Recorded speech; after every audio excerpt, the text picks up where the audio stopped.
ટેકનોલોજીના સમયમાં હવે સુરત પોલીસ પણ ટેકનોલોજીની સાથે ચાલી રહી છે। આ કહેવાનું કારણ એવું છે કે સુરત પોલીસ પાસે એવું મશીન આવ્યું છે કે જે નશો કરનાર વ્યક્તિની લાળથી જ કહી દેશે કે વ્યક્તિએ નશો કર્યો છે કે નહીં।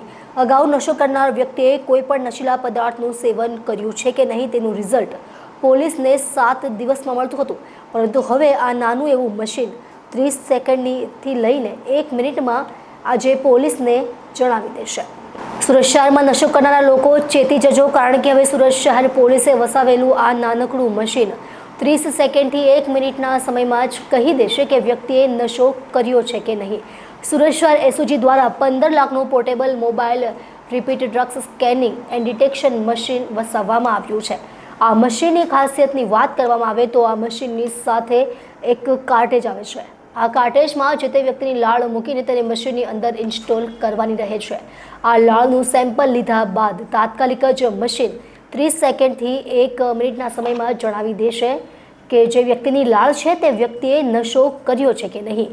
આ મશીન સુરત પોલીસ માટે ખૂબ જ અસરકારક કામગીરી કરશે। મહત્વની વાત છે કે 31 ડિસેમ્બર જેમ જેમ નજીક આવે છે તેમ તેમ રેવ પાર્ટીઓ કે પછી અલગ અલગ જગ્યાઓ પર ફાર્મમાં થતી પાર્ટીઓની સંખ્યા વધતી હોય। ઘણી જગ્યાઓ પર તો ડ્રગ્સની સાથે દારૂની મહેફિલો પણ થતી હોય છે। ત્યારે આવી જ પાર્ટીઓ સામે કાર્યવાહી કરવા માટે સુરત શહેર એસઓજી દ્વારા 31ના 28 દિવસ પહેલા જ કામગીરી શરૂ કરી દેવામાં આવી છે।